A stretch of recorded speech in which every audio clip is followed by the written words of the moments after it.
Hello everyone, welcome to Nine Star Academy. आज से 2 दिन पहले मैंने आप लोगों के लिए एक वीडियो बनाया था जिसमें मैंने कुछ कुछ क्या जितने भी एनआईटीज हैं सभी के बारे में आपको बताया था कि इनको किस तरीके से मैं कैटेगराइज करता हूं। और मैंने यहाँ पर टीयर 1, टीयर 2, टीयर 3 लाइक कुछ इस तरीके से मैंने इनको कैटेगराइज किया था, तीनों टीयर में इनको डिवाइड करके। और ना केवल डिवाइड किया, मैंने आप लोगों को बताया था कि इनका एवरेज पैकेज क्या है, हाईएस्ट पैकेज क्या है, सभी का मैंने आपको पैकेज के बारे में बताया था। साथ ही साथ मैंने आपको ये भी बोला था कि इनके बारे में डिटेल एनालिसिस हम जरूर से करेंगे, वन बाय वन एक एक एनआईटी को चुन चुन के पकड़ेंगे और उसके बारे में डिटेल में जानने की कोशिश करेंगे। कितना प्लेसमेंट जाता है, किस टाइप का कैंपस है, कैंपस साइज क्या है, देन सबसे इंपॉर्टेंट चीज कट ऑफ कितना जाता है। और कट ऑफ ऐसे नहीं कि बस हमने जनरल कैटेगरी के लिए बता दिया कि इस रैंक से इस रैंक तक के रेंज में इस बच्चे को मिलेगा, इसके में इसको मिलेगा। ऐसा बिल्कुल नहीं, हम बात करेंगे यहाँ पर हर एक कैटेगरी के लिए, हर एक ब्रांच के लिए। और यहाँ पर 1 साल का डेटा मैं शेयर नहीं करने वाला हूँ, पूरे 2 साल का। 2024 में बच्चा किस रैंक पर किस ब्रांच में गया था, 2025 में किस कैटेगरी का बच्चा किस कॉलेज के किस ब्रांच में किस रैंक पर उसको एडमिशन मिला है, वो सारी चीजें डिटेल में हम लोग एनालिसिस करने की कोशिश करेंगे। तो अभी के लिए इनमें से कोई एक कॉलेज पिक करते हैं और उसके बारे में डिटेल में जानने की कोशिश करते हैं, और वीडियो के लास्ट तक आपको आइडिया लग जाएगा कि ये सेशन आपके लिए कितना ज्यादा वर्थ इट होने वाला है। तो अभी के लिए हम फर्स्ट पॉइंट वाला एनआईटी तिरछी यहाँ पर पिक कर लेते हैं, इसके बारे में जानेंगे डिटेल में। बाकी नेक्स्ट वीडियो में आपको किस एनआईटी के बारे में जानना है वो मेरे को आप कमेंट बॉक्स में जरूर से बताओगे। जिस भी कमेंट पे सबसे ज्यादा लाइक्स होंगे उसी से रिलेटेड मैं आपके सामने आ रहा होऊंगा। तो अभी के लिए एनआईटी तिरछी की हम बात कर लेते हैं। एनआईटी तिरछी के बारे में कुछ बेसिक चीजें हैं, पहले उनको जान लेते हैं, उसके बाद वन बाय वन आगे बढ़े। तो अगर हम बात करें कॉलेज कब एस्टेब्लिश हुआ था, 1964 का ये कॉलेज बना हुआ है। देन इसके अलावा बात करें गवर्नमेंट कॉलेज, क्योंकि जितने भी एनआईटी हो या आईआईटी हो सभी गवर्नमेंट कॉलेज ही होते हैं। देन हम बात करें लोकेशन की, तो तिरुचिपल्ली तमिलनाडु में ये लोकेशन होने वाला है। कैंपस साइज 800 का काफी बड़ा कैंपस है। देन बात करें एंट्रेंस एग्जाम, तो जितने भी जेई एस्पिरेंट है वही शायद इस वीडियो को देख रहे होंगे, तो जेई मेंस का एग्जाम आपको देना होगा इसके लिए। देन हम बात करें काउंसलिंग की, तो जोसा और सीसेप दो काउंसलिंग आपको देखने को मिलती है। अब इन काउंसलिंग के बारे में ज्यादा जानने की जरूरत नहीं है, और जितना जरूरत है उतना मैं अभी आगे जब कट ऑफ डिस्कस करेंगे तो मैं आपको समझा दूंगा, ठीक है। देन हम बात करें 12th की एलिजिबिलिटी कंडीशंस की, तो 75% आपको लेकर के आना पड़ेगा। अगर 75% नहीं है तो टॉप 20% आपका स्कोर होना चाहिए, दोनों में से कुछ भी हो चलेगा।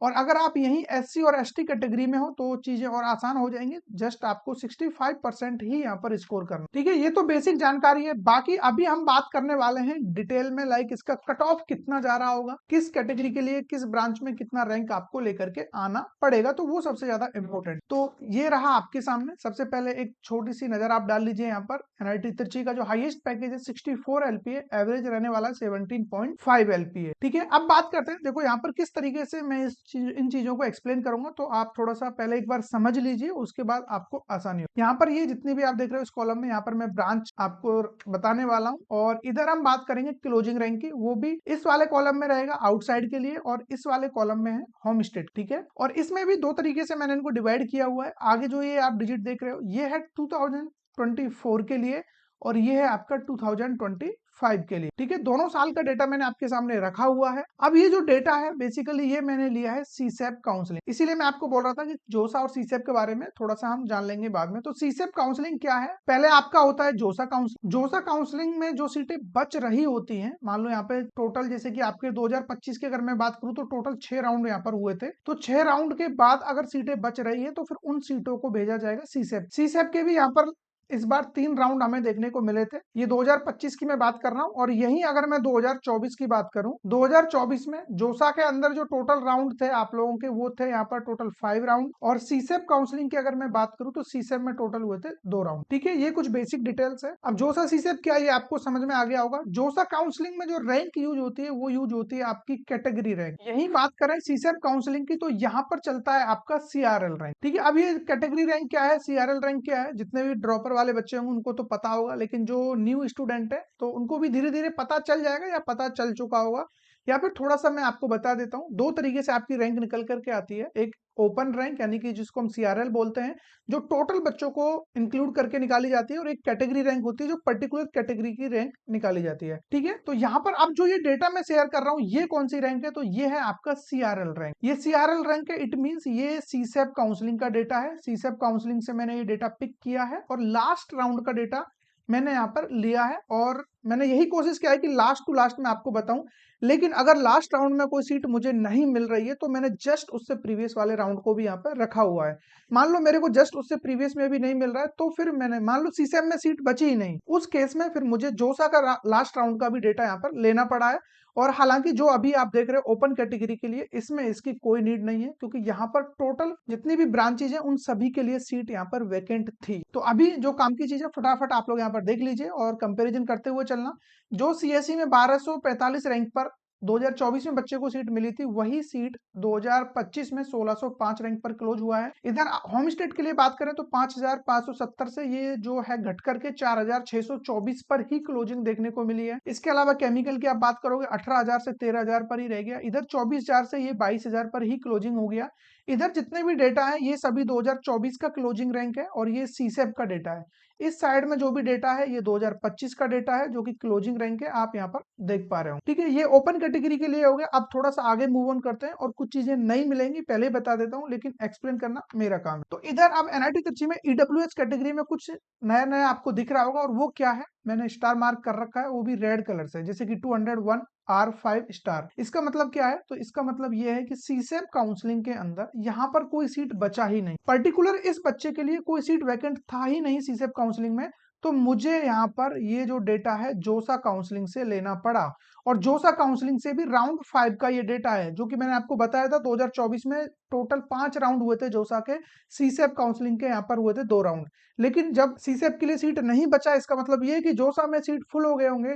तो जोसा में लास्ट राउंड तक ये सीट गया था और 201, और ये रैंक क्या है? ये रैंक है आपका कैटेगरी। ये चीज भी मैंने आपको बता दिया था। यहाँ पर जो रैंक यूज होगा वो कैटेगरी रैंक यूज होगा। ठीक है, कैटेगरी रैंक आपका यहाँ पर यूज होता है जो जोसा काउंसलिंग के थ्रू एडमिशन मिलता है, और सीसेम में आपका सीआर है। इधर आप देखोगे 257 रैंक R6 स्टार। इसका मतलब क्या है? राउंड 6 2025 में बच्चे को ये क्लोजिंग देखने को मिला है। इधर आप बात करोगे, अब इससे ये आइडिया लग गया कि 2024-25 आउटसाइड के लिए सीएससी में कोई सीट बचा ही नहीं ईडब्ल्यूएस में, जबकि ओपन कैटेगरी में ऐसा नहीं था। ओपन कैटेगरी में सभी बच्चों के लिए सीट अवेलेबल थी, जो कि आप देख सकते। अभी जैसे जैसे आगे बढ़ोगे ना, मुश्किलें बढ़ती जाएंगी और सीसेप में सीटें कम होती जाएंगी, और आते आते एसटी कैटेगरी में तो बिल्कुल हवा निकल जाएगी। आप देखोगे कि सीट तो है ही नहीं। अब इधर आप देखो क्लोजिंग रैंक होम स्टेट के लिए, जो कि राउंड 5 का डेटा यूज किया है 4239, और इधर यही सीआरएल रैंक 44,948 पर मिला है 2000। अब ये कंफ्यूज मत होना कि इस बच्चे को नुकसान हुआ है, ऐसा बिल्कुल नहीं है। अब ये जो भी रैंक मिला है, ये जो कैटेगरी रैंक है, कहीं ना कहीं सीआरएल भी इसके सिमिलर ही होगा। तो रैंक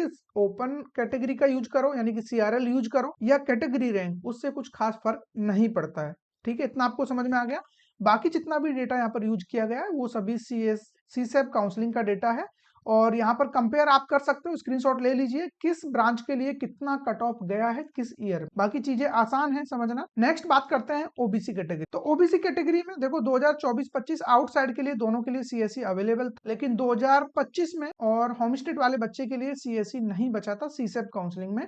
तो जोसा का राउंड 6 जो था उसमें ये क्लोजिंग देखने को मिला है 1631, और ये रैंक कौन सा? अगेन मैं आपको बता देता हूँ, ये कैटेगरी रैंक है आपका। ठीक है, और बाकी जितने भी रैंक आप ब्लैक में देख रहे हो ये आपके सीआरएल है। ये अगेन आपका राउंड 5 2024 में यहाँ पर सीट नहीं बचा था, इसीलिए मैंने जोसा का डेटा पिक किया हुआ है। ठीक है, अब हम आगे जब मूव ऑन करेंगे ना एससी और एसटी कैटेगरी में, तो चीजें अब मुश्किल होते हुए जाएंगे। अब आपको समझ में आएगा कि हाँ, यहाँ पर मैं हर बार क्यों बोलता हूँ कि एससी एसटी कैटेगरी वाले बच्चों को जोसा काउंसलिंग में ही सीट लेने की पूरी कोशिश करनी चाहिए, क्योंकि जो सीट आपको चाहिए हो सकता है वो सीसेम में बचे ही ना। तो फटाफट आइए एससी कैटेगरी में। अब आप देखिए यहाँ पर सीएससी में कोई सीट नहीं बचा, क्योंकि इसीलिए मैंने जोसा का डेटा उठाया राउंड 5 का। 2025 होम स्टेट में कोई सीट नहीं बचा।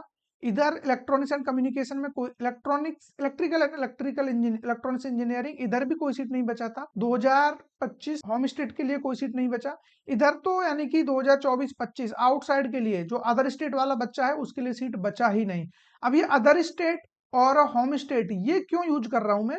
क्योंकि आपको पता होगा जो 50% सीट है वो रिजर्व होती है होम स्टेट के लिए, रिमेनिंग जो 50% सीट है वो होती है आउटसाइड वाले बच्चे, यानी ऑल इंडिया के लिए। ठीक है, तो इस वजह से मैं ये आपको दोनों को अलग अलग करके यहाँ पर बता रहा हूँ। इसी तरीके से यहाँ पर मैकेनिकल में यहाँ पर सीट नहीं बचा था, तो जोसा का मैंने यूज किया। अब बात करते हैं एसटी कैटेगरी की, और एसटी कैटेगरी का आप डेटा देखोगे तो आपको लिटरली लगेगा कि यहाँ पर तो कुछ बचा ही नहीं है, कहाँ से सीट लें। अब विश्वास नहीं है तो देख लीजिए, आप आ जाइए फटाफट स्क्रीन पे और आपके सामने है पूरा डेटा। सीएससी की बात कर लो, सीएससी में सिर्फ और सिर्फ अदर स्टेट वाले बच्चे को 2024 में जरूर से एक सीट देखने को मिला था।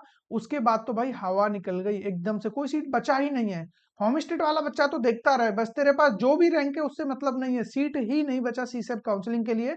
इसीलिए मैंने राउंड 5 जोसा का डेटा यूज किया है, राउंड 6 जोसा का डेटा यूज किया है दोनों ईयर। देन यहाँ पर कुछ लिमिटेड सीट है, जैसे कि यहाँ पर 2025 में एक सीट यहाँ पे बचा था आउटसाइड के लिए, 2025 में एक सीट यहाँ पे बचा था, अगेन ये भी आउटसाइड के लिए ही है, और 2025 में ये है होम स्टेट के लिए। सिर्फ ये सीटें बचे हुए हैं, यानी कि 1 2 3, सिर्फ 3 सीट यहाँ पर वैकेंट थी। 3 सीट बोल लो या फिर 3 ब्रांच बोल लो, क्योंकि नहीं पता कि यहाँ पर और कितने बच्चे थे इससे पहले जिनको ये सीट मिला होगा। यानी कि केमिकल में मान लो 2 4 5 जितनी भी सीटें होंगी, तो लास्ट रैंक मैंने यूज किया है जो क्लोजिंग है। इससे पहले किसको मिला है उसको मैंने मेंशन नहीं किया है। साथ साथ में ये भी कंपैरिजन करते चलना, जैसे कि ये 3200 रैंक पर मिला था, और ये याद रखना जो मैं R5 स्टार R6 स्टार ये वर्ड यूज कर रहा हूँ, ये स्पेसिफिक मैं कलर भी रेड इसीलिए यूज किया हूँ ताकि आपको समझ में आए। ये जोसा काउंसलिंग की बात चल रही है, और जोसा काउंसलिंग में जो रैंक यूज होती है वो कैटेगरी रैंक यूज होती है, ये भी समझते हुए। ठीक है, इतना आपको समझ में आ रहा है। और बाकी 2024 में भी ज्यादा कुछ नहीं, एक दो सीट इधर मिला होगा, एक दो सीट इधर मिला होगा, बस इधर और देन इधर। ये डेटा है एसटी कैटेगरी के लिए, इसके अलावा कुछ भी नहीं। ठीक है, अगर आप लोगों को इसी तरीके से डिटेल में एनालिसिस चाहिए किसी अनदर एनआईटी का, तो कमेंट बॉक्स में जरूर बताना कि नेक्स्ट एनआईटी आपका कौन सा होने वाला है जिसके लिए हम बात कर रहे होंगे। बाकी मैं तो इसी तरीके से आपके सामने लेकर के आता रहूंगा, अगर आप लोगों का सपोर्ट प्रॉपर मुझे इसी तरीके से मिलता रहा तो। सपोर्ट ऐसा नहीं कि कोई मेरे को फाइनेंशियली एड्स चाहिए, बिल्कुल नहीं। आप जस्ट एक जो सब्सक्राइब वाला बटन है इसको दबा दीजिए, इतना ही मोटिवेशन मेरे लिए काफी है। और इसी तरीके से धमाकेदार कंटेंट आपके लिए आता रहेगा, फिर चाहे वो एनआईटी हो, ट्रिपल आईटी हो, जीएफटीआई हो, आईआईटी हो, जैक दिल्ली का कोई भी कॉलेज हो, जैक चंडीगढ़ का कोई भी कॉलेज हो, यूपी टेक का हो, एमपीडीटी, एमएचटी, सीईटी, डब्ल्यूबीजेई, आपका रीप काउंसलिंग, आपका उसके अलावा हरियाणा का एचएसटीईएस काउंसलिंग, जितने भी काउंसलिंग है सभी का इंडिविजुअली एक एक कॉलेज चुन चुन के मैं आपके सामने लेकर के आऊंगा, जिसकी भी आपको रिक्वायरमेंट होगी, बशर्ते कि आप लोगों का सपोर्ट इसी तरीके से बना रहे। बाकी नेक्स्ट वीडियो आपको किस टॉपिक पे चाहिए वो तो आप मेरे को बता ही रहे होंगे, और इस वीडियो में आपको क्या अच्छा लगा वो भी कमेंट्स में बताना, और क्या आपको चाहिए जो मैंने इसमें कवर नहीं किया वो भी कमेंट बॉक्स में जरूर से बताना। बाकी मिलेंगे ऐसे किसी इंटरेस्टिंग टॉपिक के साथ, तब तक बने रहिए हमारे। Thank you.